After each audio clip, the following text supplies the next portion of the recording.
जी हाँ दोस्तों, आज हम फरिश्ता मूवी के बारे में बात करेंगे कि खेसारी लाल यादव इस मूवी में कितना संघर्ष किए हैं। तो दोस्तों आपको बता दूं कि खेसारी लाल यादव की फरिश्ता मूवी एक मूवी नहीं, एक इमोशनल कहानी है और इस तरीके का इमोशनल कहानी और मूवी लोगों को बहुत ही जरूरत है। और यह एक ऐसी मूवी बन चुकी है कि भोजपुरी ही नहीं पूरी दुनिया में तहलका मचा दिया है और खेसारी लाल यादव ने इन दिनों चर्चाओं में बने हुए हैं। और आपको बता दूं कि जितना खेसारी लाल यादव की संघर्ष 2 ने गदर नहीं मचाया, उतना यह फरिश्ता मूवी ने तहलका मचा दिया है। जी हाँ, अभी तो सिर्फ ट्रेलर आया है तो इतना हड़कंप मचा हुआ है और जब पूरी मूवी आएगी तब क्या होने वाला है। और आपको बता दूं कि भोजपुरी इंडस्ट्री के पूरे स्टार जितने भी भोजपुरी इंडस्ट्री में एक्ट्रेस हैं, सब के सब खेसारी लाल यादव और उनकी फरिश्ता मूवी का तारीफ कर रहे हैं। और इन दिनों फरिश्ता मूवी का ट्रेलर इतना तहलका मचाया है कि भोजपुरी ही क्या बॉलीवुड के बड़े बड़े सुपरस्टार तारीफ करने से पीछे नहीं हट रहे हैं। तो भाई खेसारी लाल यादव ने पागल का रोल करके सभी लैंग्वेज वाले ऑडियंस का दिल जीत लिए हैं। और वहीं पर आपको बता दूं कि खेसारी लाल यादव ने पागल एंड भिखारी का रोल करने के लिए 10 से 15 दिनों तक जमीन पर सोया करते थे। मैं उसी बाल के साथ ऐसा ही गंदगी में सोता था।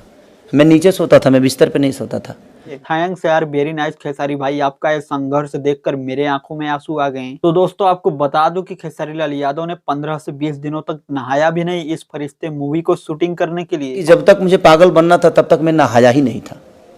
और तो और खेसारी लाल यादव ने रोड पे चलते हुए भिखारी का कपड़ा उतरवा कर और वही कपड़ा 10 से 15 दिनों तक पहना और वही कपड़ा पहन के सोते भी थे। वहीं पे जो लड़का था वो पागल घूम रहा था गांव में, तो उसी का कपड़ा उसको मैं 15 दिन तक रखा अपने पास। जी हाँ दोस्तों, आपको बता दूं कि खेसारी लाल यादव की फरिश्ता मूवी का ट्रेलर ने सबको रुला दिया, तो जब उनकी मूवी आएगी तो क्या होने वाला है। और यही नहीं, इस मूवी का क्रेडिट तो राइटर को भी मिलना चाहिए क्योंकि इतना अच्छा मूवी डिजाइन किए हैं, सबका दिल हिला दिया और सभी एक्ट्रेस भावुक हो गए इस मूवी का ट्रेलर देख के। और खेसारी लाल यादव ने बहुत अच्छा पागल का किरदार निभाए हैं। तो दोस्तों आपको बता दूं कि इस मूवी में खेसारी लाल यादव का नाम है मुरारी और मुरारी को इनके घर वाले और गाँव के लोग बहुत मारते और चिढ़ाते थे, इसलिए मुरारी अपना घर छोड़ के कहीं दूर चले जाते हैं कई सालों के लिए और वहां से एक अमीर इंसान बन के वापस अपने गांव आते हैं और इनको देखकर पूरे गांव वाले घबरा जाते हैं कि पागल मुरारी इतना अमीर कैसे बन गया। इसी तरीके से ये मूवी बनी है। तो खैर दोस्तों, आपको क्या लगता है इस मूवी को लेकर, ये मूवी एक अलग पहचान बना पाएगी या नहीं? नीचे कमेंट बॉक्स में कमेंट करके जरूर हमें बताएं।